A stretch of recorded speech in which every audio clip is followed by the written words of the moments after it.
Hi, this is John Logar. Today I'd like to talk to you about getting the right sales type for your business.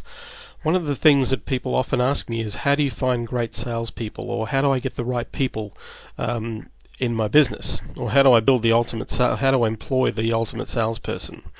And the thing that you need to understand before you actually respond to that question is to understand that there are different styles or different types of salespeople. There have been studies done over the years, and I've been involved in a particular study that actually looked at over 50,000 salespeople from varying industries and looked at the commonalities of the types of salespeople they are.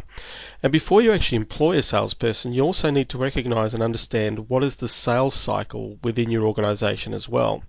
What I mean by that is the sales cycle for your product or service will be determined by the sales personality type that you actually need to employ in that role. So, not just their technical know-how and their skills and their abilities, but you need to understand the character type of person that you would bring in to engage for a particular role.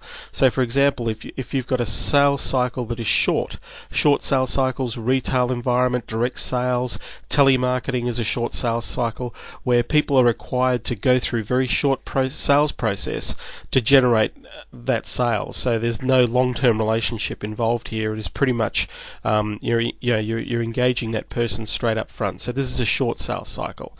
Is your sales cycle a medium sales cycle, 2 to 8 weeks? Service industry, a wholesale or professional services that you're providing, where it takes you a little while longer to actually close the sale. So you might require some needs analysis. You might require to do a presentation, deliver a proposal, and then follow up on that proposal to fulfill the service or product that you're providing for that client. So, determining, is your sales cycle or your process a medium sales cycle process? The next one is your sales cycle a longer cycle? So is your sales cycle 3 to 12 months? You're selling high-priced items, you require technical support, long-term relationships. This area tends to be the industrial area, IT or outsourced services, asset management, those sorts of things where even high-priced office equipment, things that require more time, more decision-making processes are involved. There may be more people that are involved in the actual decision-making process itself. So these are long-term sales cycle, and you would need a different type of salesperson to actually walk somebody through that particular sales process. So the first thing, before you look at what type of salesperson do I need, you really need to understand is, what sales cycle do I have? Is it a long sales cycle or is it a short sales cycle? So what do I actually need? Now, if we took for granted that in the type of person that we're actually going to select for our business in that role is already has product knowledge and understands what they're doing in that marketplace. But again, if we look at the character of those sales, based on the studies, there are 3 types of salespeople. So if we looked at selecting the right salesperson, the sales types for success, the first type of person they found, and this person was about 20% of the actual sale, the sales type or the sales character, the engager. The engager is very sociable, very friendly, easy to get along with, great at starting relationships, great in frontline positions. So if I was looking for somebody with engaging qualities, I would look for somebody in a retail position or a telemarketing position where they can engage a person very quickly, they're very friendly, give the person what they're looking for, and literally close the sale on the spot. So again, conducive to retail, conducive to telemarketing, great for customer service. This would be the engager. The engager is about 20% of the sales types that were actually surveyed in the marketplace. The next type of person is the nurturer. Now, the nurturer is a long-term sales cycle. So the nurturer is great at, they've got excellent technical skills, they're very supportive, great relationship builder, they have a lot of vested interest in being liked by the customer, so they tend to have long-term, they like to build long-term relationships. The challenge with the nurturer, though, is that they're very reluctant to close sales because they literally take it personally when somebody says no to them, because they're vested interest in building such a long-term and a great relationship and having that rapport and being very service orientated to the client, they're very reluctant to close the sale. And one of the things with nurturing salespeople or assuring salespeople is that you really need to, they're great in long-term sales roles where they're dependable. They're great in support sales roles where they're very dependable as well. But if I was looking for a nurturer in a long-term sales role and I was looking for them to close the deal, I would probably put in a closer or somebody who would come in and actually close the deal for them. Or the key here is to teach nurturers not to take it personally and actually to engage and close the sale. The third person is probably the most interesting person. They're called the dealer. Now, the nurturer takes up to 60% of those categorized, 60 to 70%. The dealer are a very unique person. They are always looking to close the sale. They always want to make the sale happen. A dealer will generally close 60% of the sales in any marketplace that they represent. Only 10 to 20% of salespeople are out there who take on this characteristics as a dealer. These guys are quite, these people are very, very unique. They see a bit of blood in the water and they jump and they will close the sale.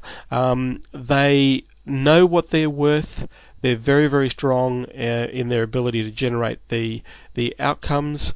They can be deemed a little harsh, but the key here is they close the deal.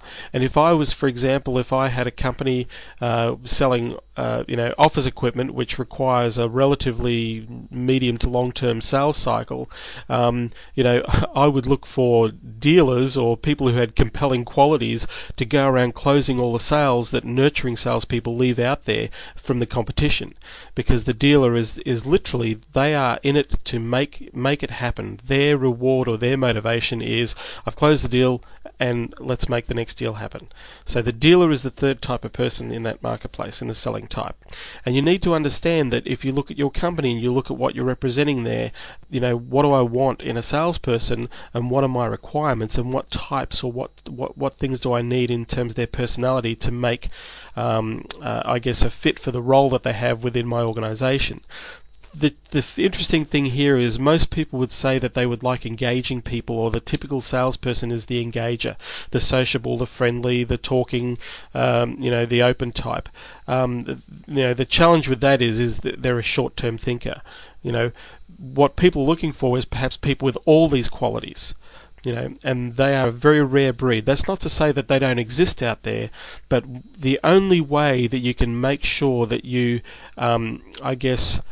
create the optimum scenario where you provide a person to evolve and grow within your organization in a sales role is to teach them how to apply themselves in each of the character types, how to become more engaging and more sociable when they're dealing with clients, how to become more nurturing and reliable and being there and supporting and being the person in that role as well. And the most important thing is to teach people how to actually make sure that they close the deal or make the sale, because nothing happens until that sale is made. So the key here is continuous education within your organization. And most people don't do this, and you need to look at this from a structured point of view. You need to have have in place a regular training schedule that continually improves and imprints the skills to maximize you and your team's chances of making those sales. Most organizations do have very limited sales training. One of the things that is very important, that if you want to generate more business and continue to grow your organization, you really need to continue the education of salespeople within your organization. So fundamental sales training is very, very important. You need to also, basic skills are always important, and the more you revisit them, the more a person will engage those qualities in terms of their sales skills. Product knowledge is vital. A salesperson should be spending at least half an hour every other day reaffirming their knowledge of the product in terms of what it does, the benefits, how it applies, any innovations, all the new, basically to have a strong, sound knowledge of product. They really need to spend at least half an hour, 3 times a week, refamiliarizing themselves and making sure that they have a sound knowledge of the product they're selling. The benefit to the client knowledge. So they, again, having some sales training on a consistent basis basis with the products and services you provide, what are the benefits to the client? To have this consistent reiteration so that when your salespeople engage your clients and your customers, they're focused on the customer's outcomes of what you can do for them, essentially. Personal development. It's very important if you want to keep your salespeople on top, is you need to, focus on things of motivation, encourage them to develop themselves. Reading is great. Reading motivational books or reading biographies, things that will inspire them. But personal development is very important. Goal setting, all those sorts of things. Attitude is a really vital factor in any sales person's ability to do their job well. And if they're constantly feeding themselves with positive information that I guess enables them to improve their abilities to be better for themselves. So personal development is very important in terms of training for salespeople. Handling objection training. Now, very few companies or people actually do this in their business, but what you want to do is you want to teach your people how to handle objections. And the biggest objections tend to be price, time, and money are some of the biggest objections and challenges that salespeople face. And the key here is if there are multiple objections, you need to identify what those consistent objections are, and then you need to develop 3 or 4 ways in which you can actually counter those objections, or how you can handle those objections effectively. So handling objections training will do 2 things. One, you will always enable your salespeople to help a customer achieve what they want to achieve in terms of the product or service you provide. The second thing that you'll also do is that you'll teach a salesperson not to take objection personally. You'll also teach a salesperson to be persistent and consistent in their selling process. So handling objections training is very, very important, very empowering for most salespeople. And the last thing is closing the sale. Most organizations, interestingly enough, don't spend enough time teaching their salespeople on how to close their sales. This is an area that you need to walk people through a sales process. All your salespeople need to understand from beginning to end of how they engage the client, how they provide, do the needs analysis or ask the questions they need to source what the client is actually looking for, to the process of presenting the solution to the customer, and then at the end of the day, making sure that the customer or the client actually says yes, this is what I'm looking for, and actually asking for that sale. So one of the things that a lot of people don't do enough is training in closing the sale, and this is an area that most people, 80% of most salespeople, do not ask for the sale at the end of their presentation. The more you ask, the more you're going to get. It is a very simple factor.